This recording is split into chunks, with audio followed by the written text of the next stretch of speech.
Today we're going to check out the Logitech StreamCam. What's happening, Panda Nation? Peter Von Panda here. I just picked this up. It's a Logitech StreamCam, and I'll say that it's kind of their latest. I don't know that it's their greatest. The resolution and the specs on it don't really impress me that much, and I have used for years a Logitech C920. I know they have come out with a 922 since. I haven't tried that, but I'll be honest, I have not really been impressed with webcams, and it kind of baffles me that camera companies can't seem to come out with a product even at $300, $400, $500 that's as good as people connecting like a DSLR into their computer using clean HDMI. I'm trying to throw out as many buzzwords because I don't really understand how it works, but a lot of people like that bokeh effect. A lot of people want good color accuracy. A lot of people want really good resolution, and yet most webcams still have trouble delivering that. Even today, I can't believe it.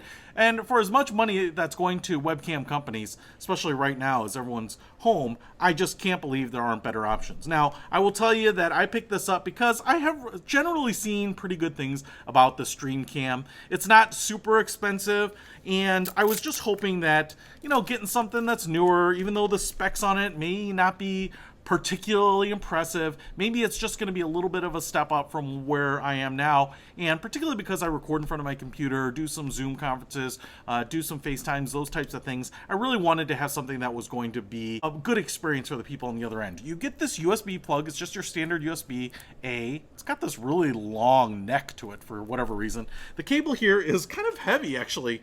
I'll call it about 5 feet long, but it's actually a pretty thick cable. It's got some weight to it, which is kind of unusual. Now, the StreamCam is right here, and you can see here that it's a little bit of like a 4x3 size, but you can see this little cradle. It's just like a U cradle. It kind of reminds me of those little cradles on the sides of rowboats that you put the oars into, because I think this will just kind of pull out. I'm not sure. There we go.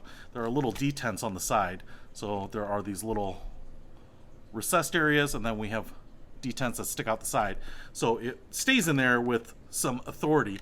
But what we can do now is, instead of having it oriented this way, we can actually orient it this way, and we have detents on all four sides. Now I can slide it in there, and so you can take vertical videos, which are kind of becoming a little more popular. Instagram likes it, some of the YouTube stories and things like that. So I guess that's interesting, although for the most part I don't know why you would take a vertical video ever, because you could just take a horizontal video or landscape video and then crop it for vertical. But I get that some people are doing it, but especially with a webcam that's going to be attached to your computer for the most part, I don't know that that makes any sense. Kind of has this little bell shape to it. On the front, what makes this probably most interesting is that it has a little bit of this fabric around the camera. I actually kind of like it. It's kind of cool. It's got a little, I don't know, herringbone-like look to it. The lens is right in the middle here. I'm not sure. I'm assuming that there will be some lights behind here that will show when the camera is active. And I'm also assuming that any built-in microphone would be behind there too. So having fabric there probably is, a good way to allow both of those to work without interfering. Now, I will say, talking with a mask on, it makes hearing people really difficult. So I would be surprised if you could put fabric in front of a microphone and not inhibit the sound pickup a little bit. You can see here this little mount will twist, so it'll move like that. And then we have kind of a standard webcam mount here. So it just kind of opens up like this. You're supposed to put this on top of your monitor and then kind of brace it like that. And then you can adjust it so that it angles down or angles up. And what we have here is a rubber piece in the back so it doesn't mar. And then there's rubber right underneath this little lip up there. So you don't have to worry about anything marring or vibrating too harshly or anything like that. There also appears to be a little hinge at the bottom so that you can angle this up. So if you do put this on your monitor, you can have it flat against the back or kind of adjust that. I'm going to hook this up to the computer. Let's record some video and see what it looks like.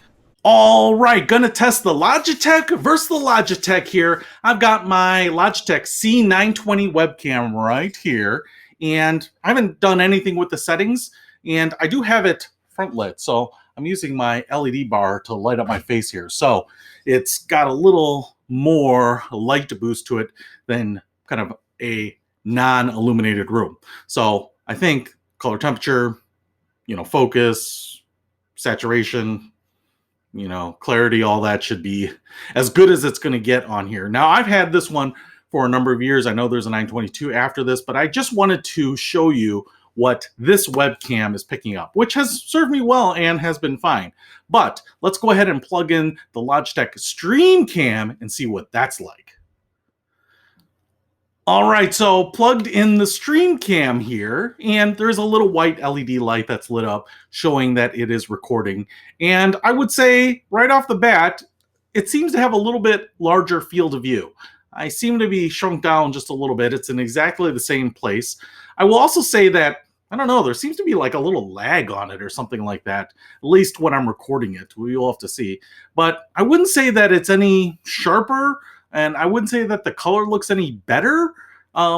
It seems okay. To be really honest, I'm not sure that if I were just looking at the output that I could tell the difference between the C920 that I was using and the StreamCam. They seem pretty comparable. Now, I will let you be the judge. I'm not using the microphone in either. I'm using an external microphone here, this Movo microphone, which I really love. But if you are trying to decide whether to get the C920 or the C922 or the StreamCam, I don't know. They all seem kind of the same to me. But I don't know. I'll give it a try for a while and see if I like it any better. If you want to pick up the StreamCam or the 920 or the 922, I'll put links to them in the description below. Peter Von Panda, out. Today we're going to check out the Logitech StreamCam. Nope, that's not it. That's not the name at all.